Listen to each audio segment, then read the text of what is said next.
This is the second part of my interview with my good friend and Gilligan's Island star, Dawn Wells.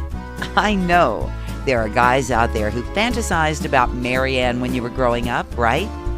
Well, you are going to get the chance to meet Marianne, Dawn Wells herself, this Friday night at Gary Bowling's House of Art for the Denver Foundation Christmas Wish Celebrity Auction. In the first part of the interview where we ended, Dawn and I were talking about Bob. So we will pick up exactly where we left off. He was an extraordinary human being. I mean, his heart was huge, and I think what he showed me and those of us who knew him well as a father once we had Colin, I think that speaks volumes about who Bob was.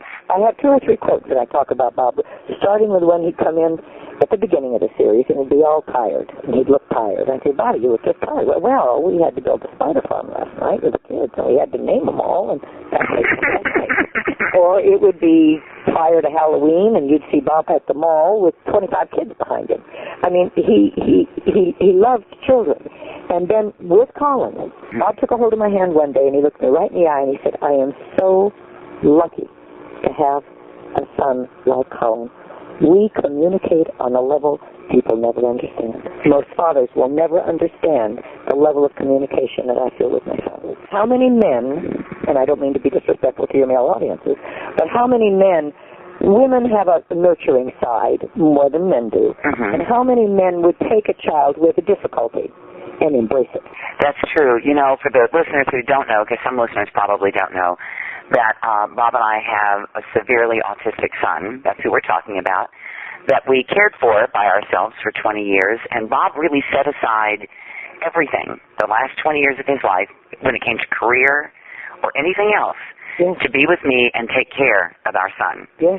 That was the most important thing to him. And not resentful, and not out of obligation, out of sheer love.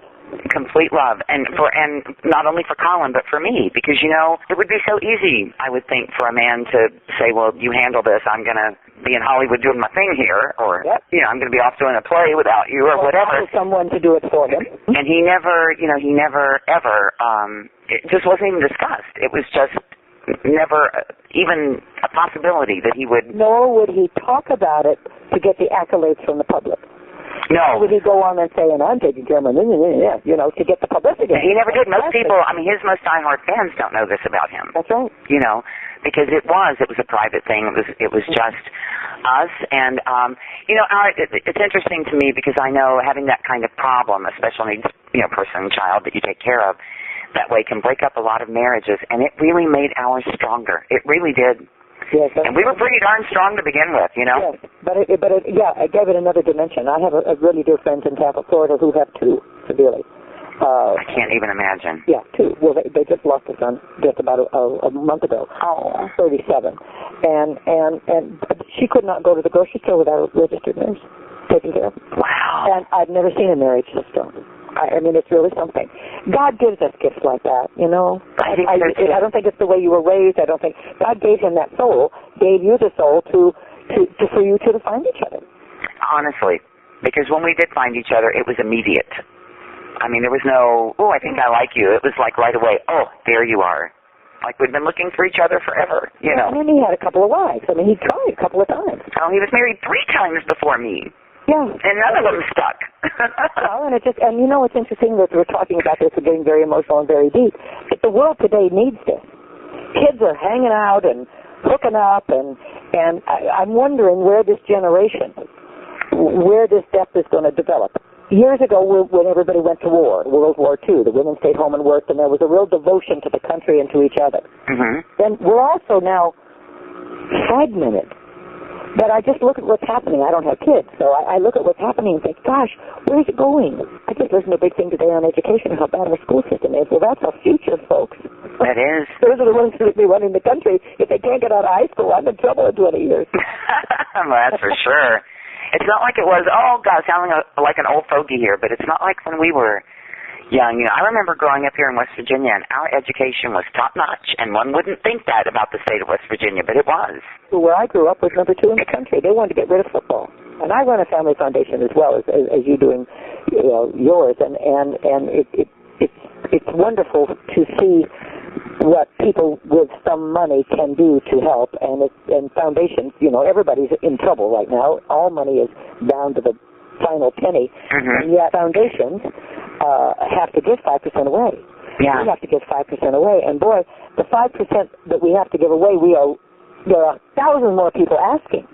You used to go down to the food bank, and it would be some homeless person that didn't have anybody. Now it's families down at the food banks. I mean, we need to get back to what we are, and I think we are what we were years ago, about really helping each other. Help you take care of the kids, help you feed the families. Get back to that root where we were before. Well, the Denver Foundation, for those who are listening who don't know about it, was set up in honor of our son Colin. And, what we do at this upcoming auction that you're going to be appearing at with me. I'm so excited you're going to be here. I mean, the money we raise there is really, that dictates what we're going to be able to do in 2010 for the families in this area, because we want to help families with disabled and special needs and handicapped people. We want to be able to give out grants to help these people, because Bob and I, we knew personally, up close and personal, what it was like to go through that. Yes. And we weren't rich. People think because you guys are on Gilligan's Island that you're rolling in piles of money. Not true. Again, no residuals. No residuals. Because Mr. Schwartz made $90 million, so we might have at least made $100,000. Not a penny. No, boy, that sits in your craw sometimes. I'm sure. I know it did Bob. He would get riled, and then he'd have to let it go because It's the way it was that way. That was the law, so to speak, then, and it's too bad you couldn't do something about it. But Bob changed the world by being on the air all this time. I think he did too. He left a wonderful legacy. But his television legacy, yes, very important and really impressive, I think. But his personal legacy, which is Little Buddy Radio that everybody's listening to now, and the Denver Foundation, those were his last legacies. And to my mind, and to his, I think, at the end of his life, the most important things he was doing. Well, and how wonderful, Dreama, that you've carried it through. I'm trying really hard. You're doing it.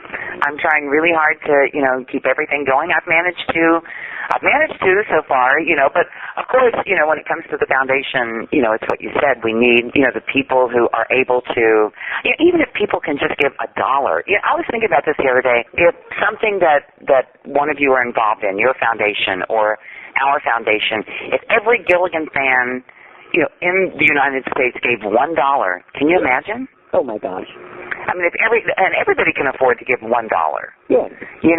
That would be mind blowing. I think it would be. If we could just get that out there and have all the Gilligan fans, okay, I'll send $1. It would be millions of dollars right off the bat. Tell me about the event. The event is going to be so wonderful. It's at Gary Bowling's House of Art, which you're going to love. It is the funkiest, most fabulous place. Gary Bowling, and you probably don't know this because we haven't talked about it, Gary Bowling is quite acclaimed himself. He's an artist who has paintings in the Smithsonian, and he has paintings in the White House.